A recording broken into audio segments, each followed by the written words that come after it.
Auspicious greetings. I am Juewei with the Humanistic Buddhism Center here in the Nan Tien Institute. Welcome to our first episode of the COVID-19 Detox webinar series. This detox series is designed for the many of us faced with unprecedented challenges, a new order on how we should live our lives, and also for those of us who wish to think ahead of what this new normal may look like, so that we can ride the waves of change, so to speak. COVID-19 presents to us an opportunity to pause, to review the conditions that brought us to what's before us today, to fully appreciate the challenges and opportunities ahead, and to recalibrate our attitudes and values. While doctors and the government are taking great care of our external and physical world, this compassionate isolation period is a good time for us to take care of our internal world or our mind. To do so, we have invited several thoughtful and wise people to offer humanistic Buddhist responses to the modern crisis we are experiencing now. We have the privilege of starting this detox series with Dr. Susan Murphy. Susan is a Zen Roshi, or senior Zen teacher here on the South Coast, as well as in Melbourne and Hobart. Today, we are going to explore how we can be more deeply at home in the turmoil of the pandemic and the restrictions it has placed on all of our lives. We'll be covering 3 points. First, finding shelter, comfort, and insight within ourselves and our home. Second, the interdependence that connects us all, even through social distancing measures. And third, our connection with ecological cycles and what the earth is teaching us. Throughout this session, we'll be happy to answer any questions that arise. Please feel free to submit your questions in the chat session found at the bottom of this Zoom webinar. To begin, let us welcome Susan to start us with a guided mindfulness meditation. Over to you, Susan.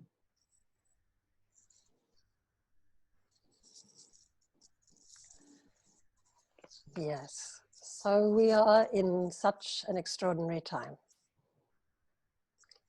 But when we meditate, we discover that there is nothing but extraordinary time. We find our way through the simplicity of fully embodied breathing, presence, and open vulnerability to the very moment we are in. And we discover that there is a very deep welcome in even the moment we are in. Partly this is about knowing exactly the place where you truly are.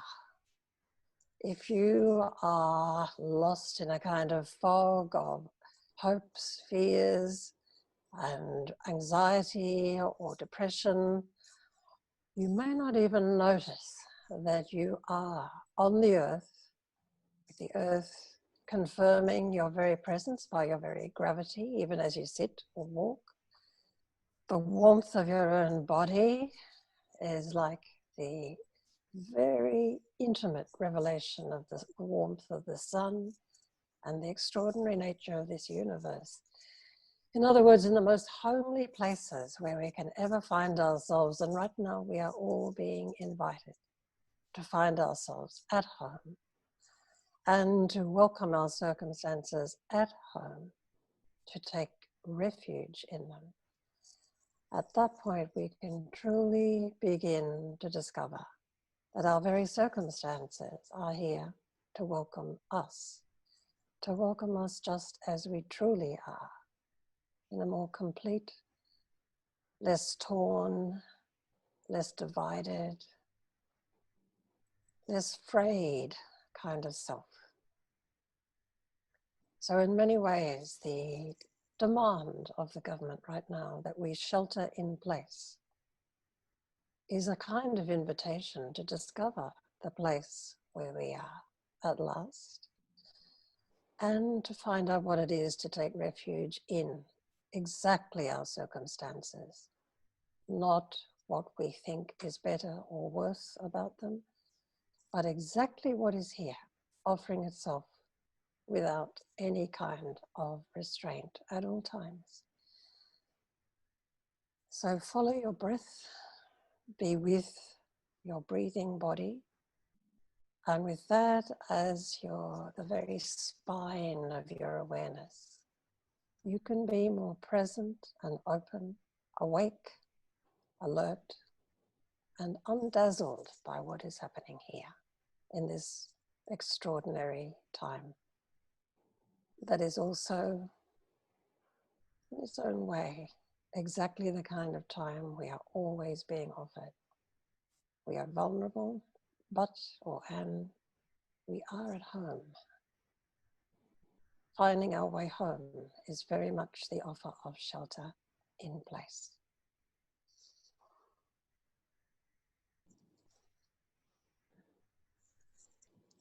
Thank you very much, Susan, for such a beautiful meditation. We both share very similar practices. Susan, yourself in Zen meditation, and myself in Chan meditation. And core to our practice is this concept known as peacefully abiding in the present.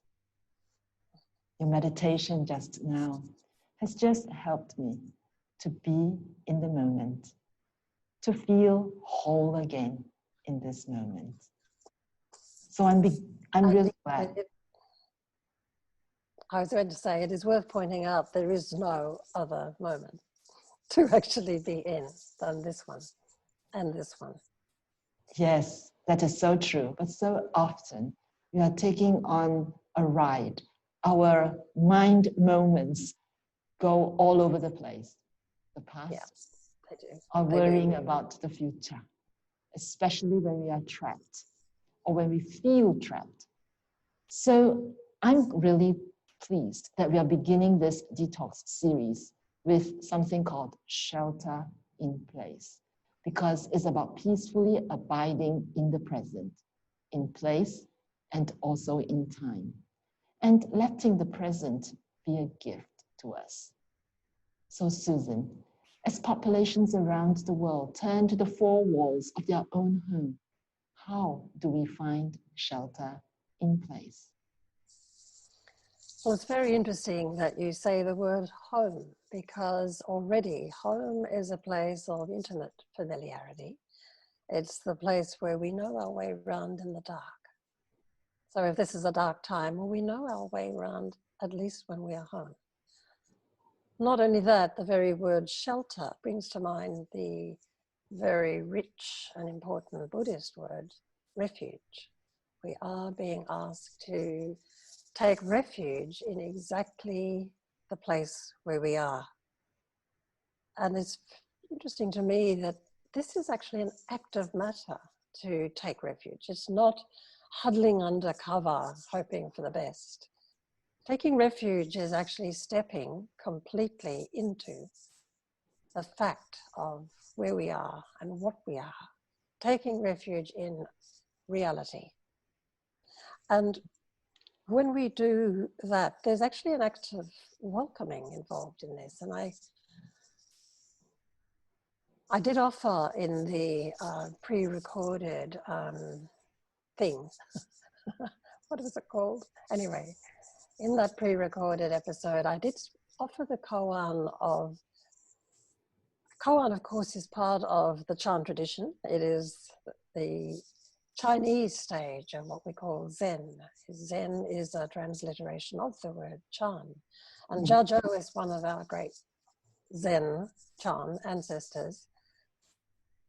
He lived for 120 years in one of the most difficult times of Chinese history, where extraordinary events as astonishing as the one we're in right now were happening and tearing the country, which was also, in a sense, the whole world at that time, apart.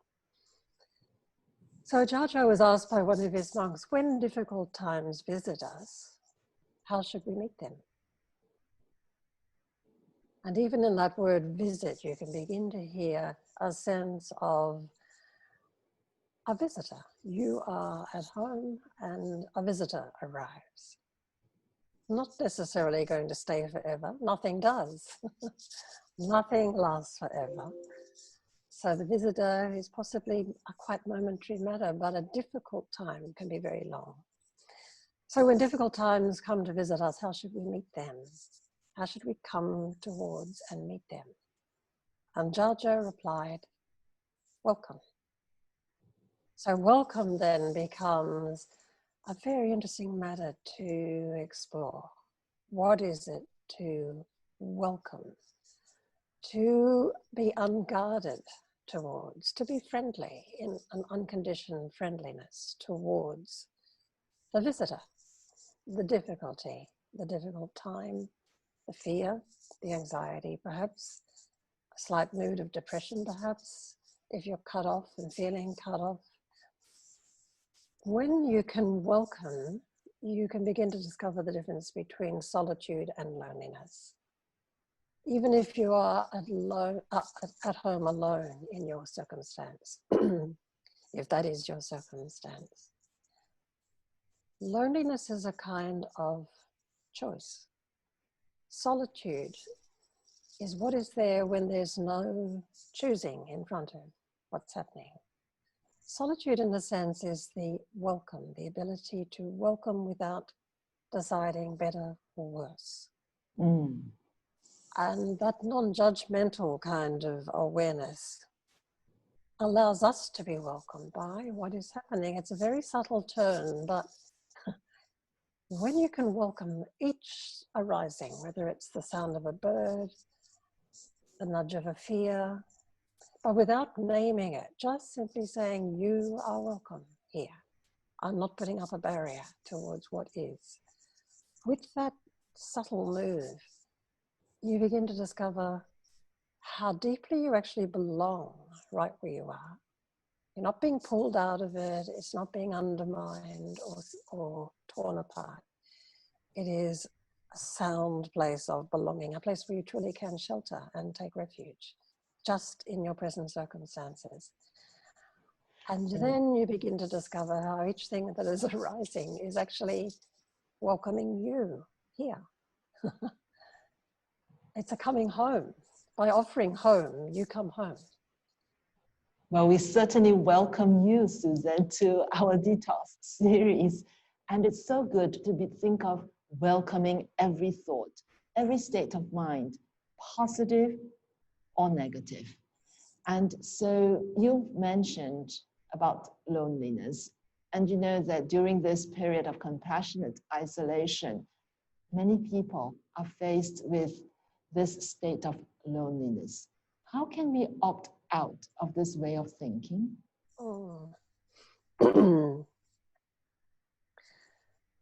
Loneliness, in a sense, depends entirely on a strong sense of I am here in a kind of separate, isolated form. We've got the strong word isolation at the moment. But we isolate ourselves within that, or we can isolate ourselves within that. We can actually enact isolation, though no one's asking it of us, right where we are at home. We can isolate ourselves more deeply if we fail to notice just how generous circumstances are already, even down to simple things like the sound of a bird, or the rustle of leaves, or the beating of your own heart, or the feeling of your breath in and out of your body, the weight of your body on the floor, on the chair, wherever you are, the feel of water running over your hands as you do the washing up, or whatever is happening. There is a way in which you can become welcome by welcoming. And that is actually to find yourself, in a way, accompanied in a very rich way. Solitude is a very rich state. It's different to loneliness. It actually has a sense of I guess you could say, of being very interconnected with everything around you. Whereas loneliness is a kind of delusion of being very cut off from everything around you. And to discover the choice involved in that, to discover that we actually make, there's a certain kind of subtle act of cutting ourselves off, is a great discovery. I think that's really good. You and I spend a long time sitting in solitude.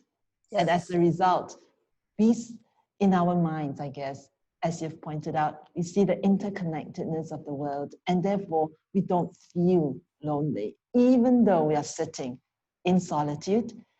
And there are times when we work and we are working alone, but at the same time, we are connected. We are connected to the wise sages through the sutras that we read.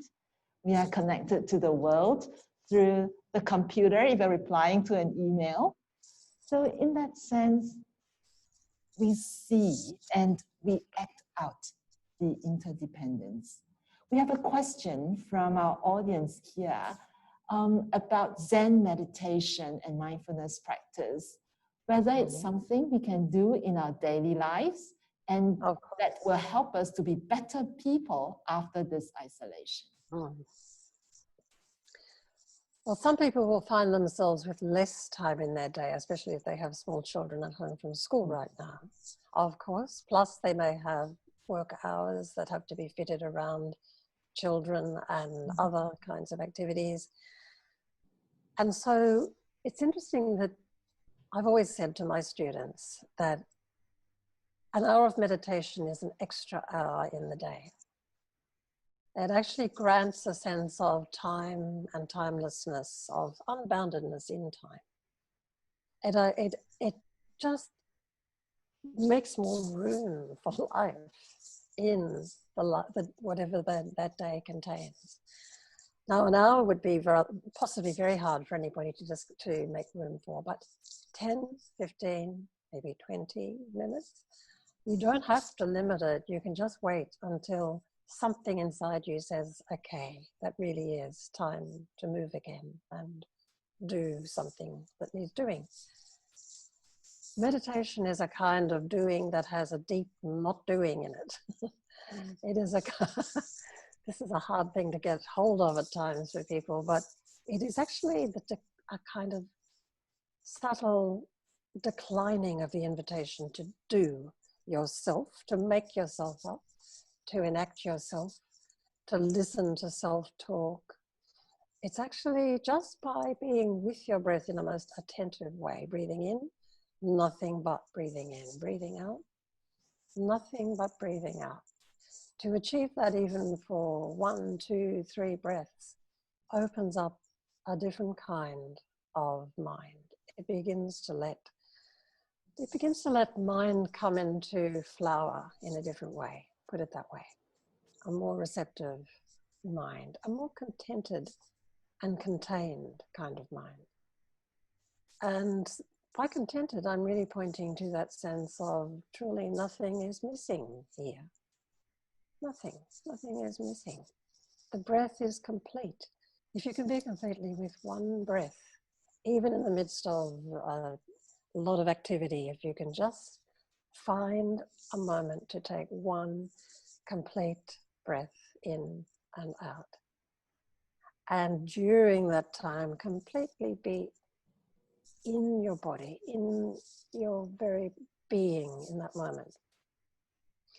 So you discover a willingness to be, instead of any kind of plan or bargaining for something better or worse. Just as it is, turns out to be, or to have, nothing truly missing in it. And to make contact with that for 10 minutes, for 1 minute, for an hour is like giving yourself a great, almost like discovering a whole previously undiscovered beautiful park in which you can just be and stroll about inside yourself and be completely at home, to belong right where you are. This really is taking shelter in place. Indeed, and it can be done actually at any time and whatever we are doing. So for example, in a Zoom meeting, just taking our time to breathe. So we fully appreciate our breath, inhale and exhale, but at the same time, coming back to the present, knowing who's behind that webcam that's in front of me, and being fully present, digitally present. Oh. Mm. Mind you, the breath itself can be nowhere but completely present. So if you are truly with your breath, with your whole being, Yes. with your whole mind and heart, Yes. you're present. There's no alternative. For this is what we have.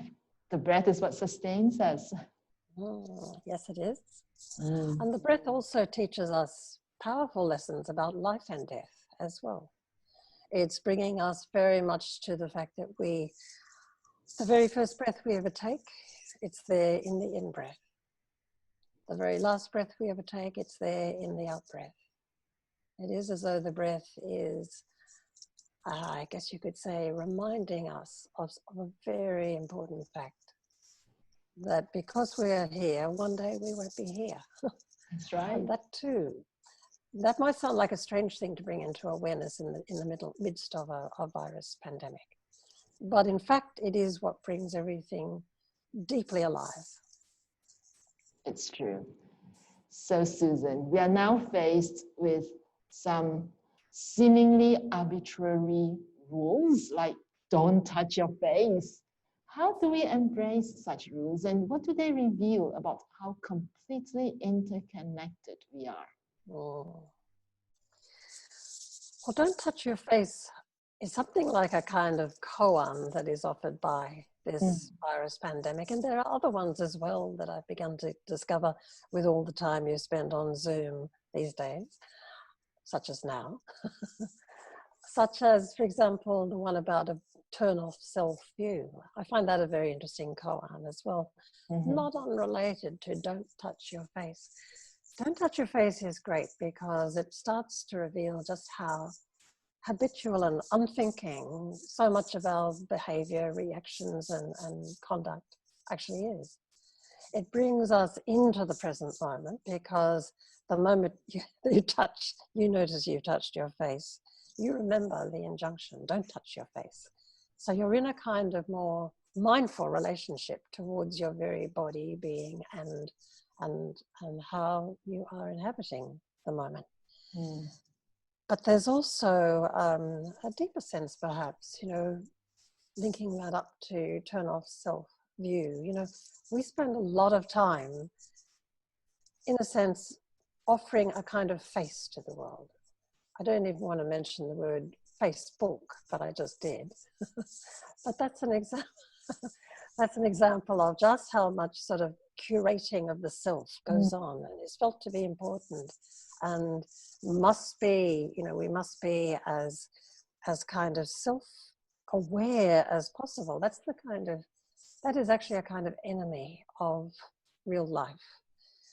That sense of self-consciousness that is summed up in the word face to some extent. That you must present your best face, that you must put a good face on the situation. Face comes from, or shares the same meaning as facade. It is a falsity of sorts in that. At the same time, face is our most intimate contact with each other. We actually are looking face to face now, you and I. Yes. And we read from these tiny set of variables, really, eyes, nose, mouth, inside a face. We can recognize instantly, how does that happen? There's nearly 8 billion of us on Earth right now, and each face is unique and immediately imparts the presence of another sentient being completely. So face has this sense of something deeply personal, a wonderful fact in many ways. Face, we have our faces. However, we don't see our faces as we live. Other people do and are reading our faces. To some extent, when you touch your face, you are bringing awareness of self up sharply, a sense of in a way you're constructing a sense of self. But when you are moving around in the world, there's no face at all. Perhaps the only thing you can say is that everything that you see, that is your true face. Everything that you can perceive is presenting in rich detail from the point of view of interconnectedness, revealing your true self. It is the face of your true self. So don't touch your face. It's sort of like saying, let your true face touch you. This is your chance. Not to bother with this sense of self and my face and how does it look now and presenting face and curating a sense of self. Turn off self-view. When we do turn off self-view in a Zoom situation, we can't see ourselves any longer. We can be seen, but we can't see ourselves. And that is a much wider, freer place to be in. Mm. It's actually very related to that whole process in which practice, meditation practice, allows us to begin to see how much we are constructing a view all the time and imposing that on what is. And so when we turn off self-view, we have a chance to sort of drop the sense of view, and instead of seeing a terrible situation, all sorts of things being difficult and confusing, we actually have a chance to take refuge in what is truly here in the most supportive, intimate way, holding up to ourselves a really beautiful sense of your true face leaves nothing out, your true self. There's a koan in Zen, what is your original face since before even your parents were born? So that's what you can have a chance to catch sight of, your true face in this time of contemplative shelter in place that we all are now obliged to share. I really like the idea of not touching our physical face, but instead, let's go touch our true face. We can then now focus on this by turning off our self-view, the false self, put it aside, and let's see our true self. And for us, of course, through Zhou, the Chan Master and more, we're learning more about what we call the Buddha nature. This sense of, the true sense of what is beneath all these defiled thoughts that's so much self-oriented. And that's where we then get to see true interconnectedness. Absolutely. I mean, when we drop off the burden of this judging kind of self, always seeking slightly better, not so good, better, worse, that judgmental self, that feeling of a sense of me, when that starts to dissolve and also resolve in a way into all that is happening, that's when we begin to discover what liberation looks like, right within what we otherwise would call obstruction, difficulty, difficult times. Can I read a poem? I found a poem.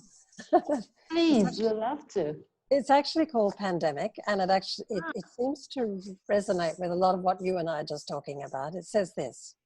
It's by Lynn Ungar, an American poet. Pandemic. She says, what if you thought of it as the Jews consider the Sabbath, the most sacred of times?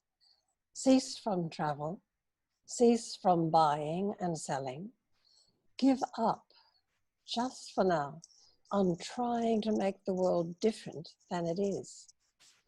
Sing, pray, touch only those to whom you commit your life.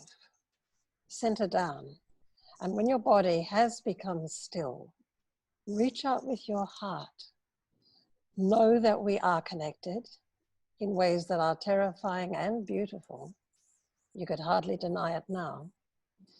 Know that our lives are in one another's hands. Surely that has come clear. Do not reach out your hands. Reach out your heart. Reach out your words. Reach out all the tendrils of compassion that move invisibly where we cannot touch.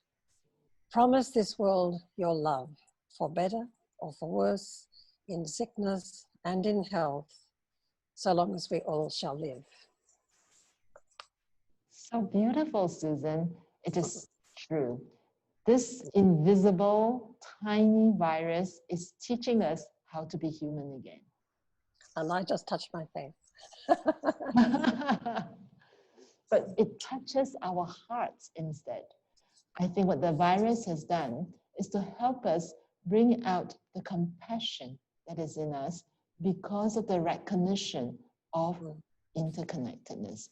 In fact, by being sheltered in place, by being locked in, we now realize how social we are. Exactly. How completely interconnected we are. And that is reality. I mean, as a very wise old Auntie Beryl Carmichael, Aboriginal elder out near Broken Hill, once said to me, she said, connectedness is reality. Yes. If you're not in connectedness, she said, just in case you didn't notice this, you're not in reality. You are living alongside in some kind of parallel, made up reality. And thereby missing your life, missing it. Yes, and we are connected with nature as well. Oh, yes. And this is, I guess, where your new book, or not so new book now, Minding the Earth, Mending the World, is reminding us to be aware of the ecological dimension of life. Yes. Tell us a little bit more about what you've written in this book and your awakening from it. Okay. Well, one place just before, let's link it back to shelter in place, because as we all know, the moment we're in right now came hot on the heels of another so-called 1 in 100 year, unprecedented so-called crisis. And that was the bushfire crisis. And at that point, where I am here right now was very under threat of the Curragh fire front, which was 28 kilometers wide and bearing down on us, day by day by day, coming closer. And just a very slight change of wind sent it in another direction at the 11th hour. So at that moment, shelter in place was the worst words you could hear, because shelter in place actually meant it's too late to leave. You must stay where you are, do your best to shelter in place. And you probably will receive no help. It can't be offered to you now, shelter in place. So that's a very interesting sort of, you could say right now, shelter in place equally is uncovering the fact of how completely we are interconnected. So in the case of the fire moment, that was a moment of vast waking up for so many people, sometimes in a whole blanket of choking smoke, waking up to the fact that we cannot possibly separate our lives, our well-being, our existence at all from the entire ecological web of life, and from the fact of how we have been tearing that down. So in the case of the fire crisis, it was very much a matter of seeing that we have been undermining, destroying what you might call the earthly ecology of life. What this pandemic is showing is that there is a human world ecology of life. We are interdependent in a human way, as well as, of course, having a completely creaturely interdependence with all life forms on Earth, including trees. And I don't have any trouble extending the sense of life and presence and being to the whole Earth, because it feels to me like a most remarkable living body of life and of prolific, productive life. And we are the custodial species. We are the ones with the power to deeply interrupt that wonderful abundant pouring forth of life that we are blessed by. Indeed, So, yes, and there's no doubt in anyone's mind by now that just as we have disturbed the diversity of life by invading and destroying habitat, we are also disrupting the biodiversity of life by, in this case, making ourselves the fresh new hosts of a virus that up to now lived happily in bats. Only by invading, so to speak, or at least disrupting and coming too close and destroying the integrity of other ecological systems. That's how we have become vulnerable to these zoonotic transmissions of virus. So both crises are really one crisis. They're one crisis of profound human inattention to the terms of the earth. And that's very much what Minding the Earth was about. It was called Minding the Earth, Mending the World. And one thing about the word mending, it's close to the word minding, holding in mind, sharing the mind of the earth instead of living in a counter way towards it. But also mending, the fact that there is a great beauty in acts of mending.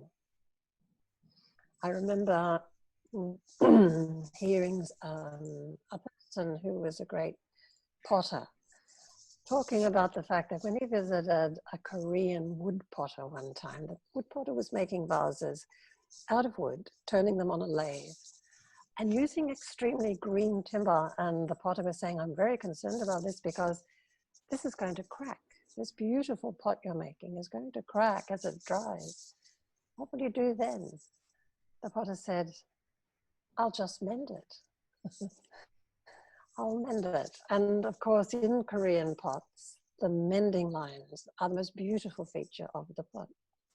They're part of its deeper integrity, recovered integrity. It's almost like a human gift of attention has been paid to that pot after the fact of the cracking. This is an invitation, this moment we're in right now. And it's a long moment. I'm now talking about the time from the moment in mid last century that it was very clear that we have been completely interrupting and upturning the favorable settings for human life on the earth.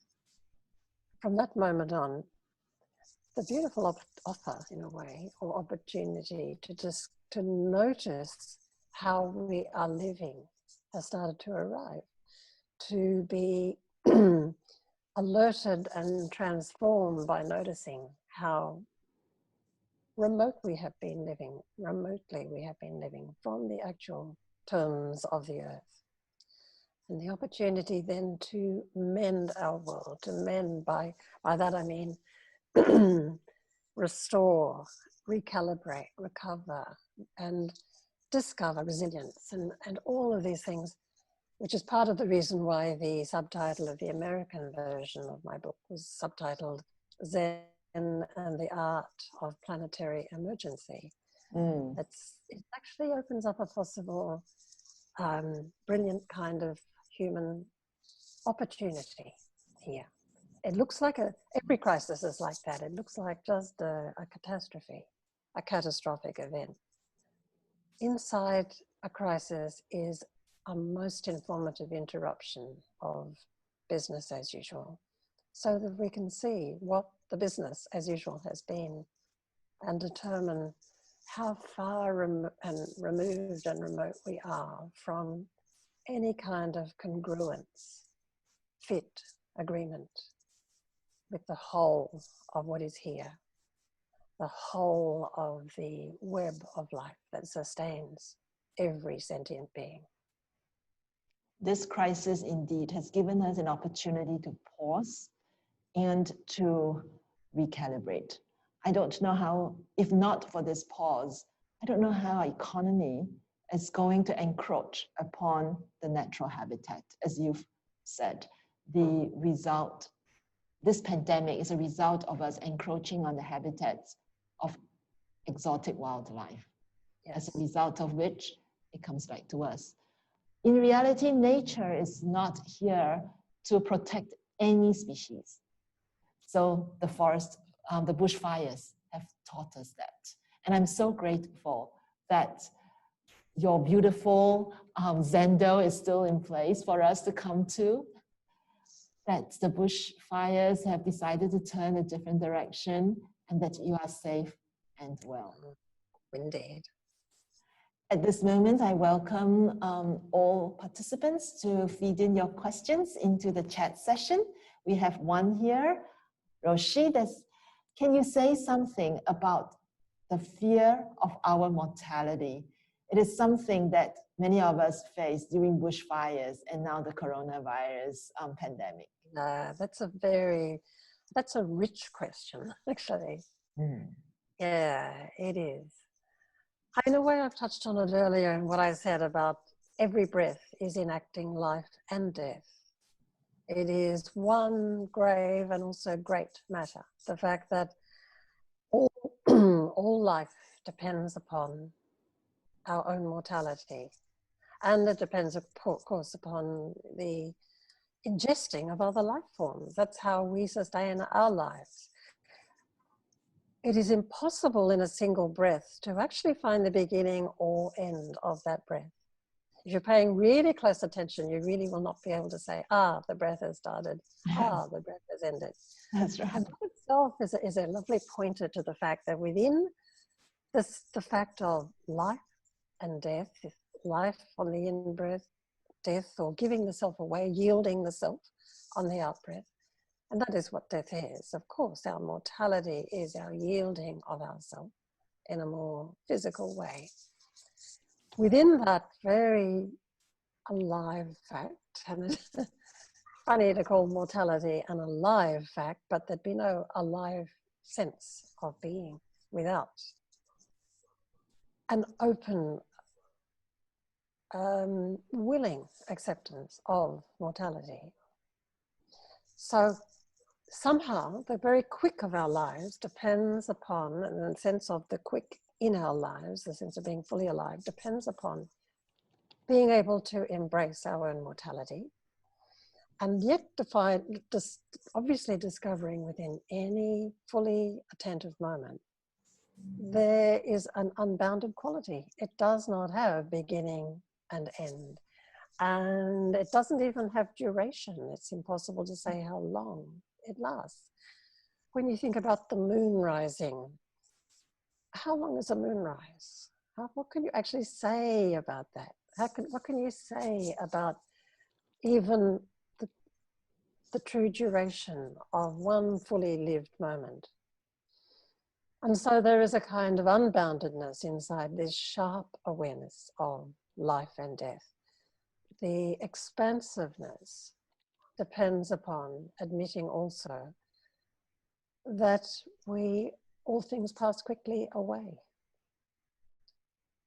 That there is a continual giving away process. Now, if you go into a deep state of meditation, you will begin to notice that you are continually yielding yourself, giving yourself away, giving yourself up.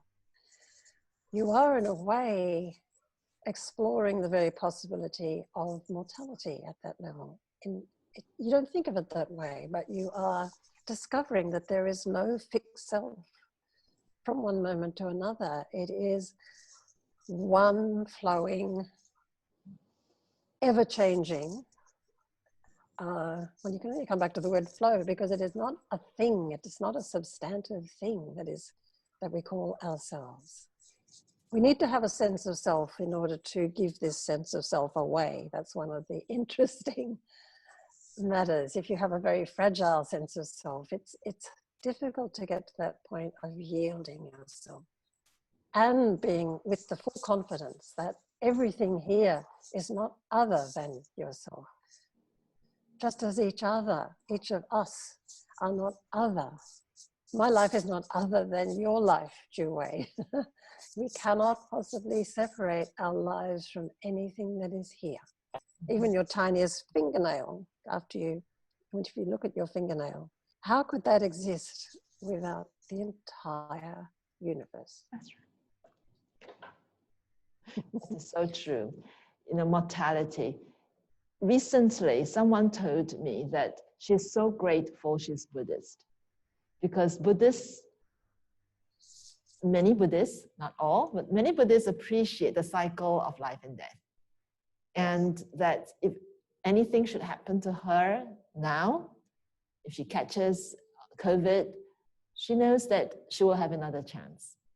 And therefore, she spends whatever time she has now to take very good care of her family, as though this is the last day that she has with her family.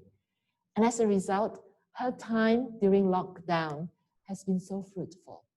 She enjoyed being with her child because now they study together.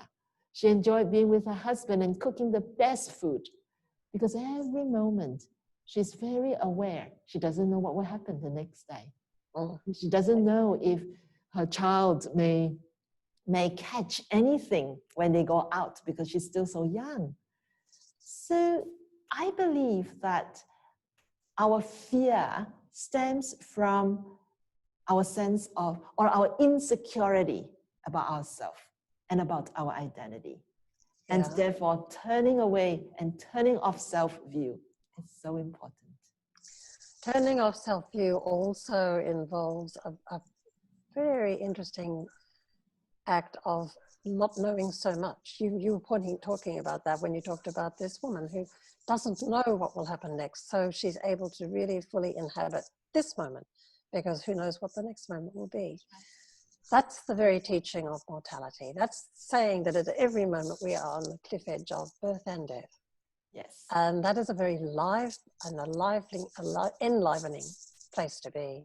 And it does involve a not knowing. If we are leaning into the next moment as though we can possibly control it with our hopes, our fears, our ambitions, our plans, our regrets, whatever it is, then we're missing this moment. So we're missing our life. This is the moment where life is taking place. But also we are losing that keen edge of being here, just as we are, completely alive. And so not knowing is very much involved in that turn off self-view. We turn off self-view. We turn off the presumption, the supposing something. We are here instead of not quite here, but supposing something about this moment. So there's another moment I won't go into the details of it, but in another narrative encounter of two masters talking together, one says, this I think is from 9th century China, says, not knowing is most intimate. Not knowing is most intimate, and intimate has a connotation of being right where you are, completely in touch, completely supported by this vast web of interconnectedness that relies upon no thing in particular. It doesn't have a boss. It doesn't have anyone in control or anything in control. And it doesn't even have separation. It is, interconnectedness is the very end of the idea, the delusion of separate self, separateness, of each thing standing alone and vulnerable. It's saying it all arrives together. Every moment, it all arrives together. So we take refuge in that when we truly shelter in place. That's right. So Susan, what kinds of good habits can we cultivate in our isolation and bring with us into our post-pandemic world? That's a question that just came in. Probably everything we've touched on is the beginning of what can become a kind of habit to replace habitualness.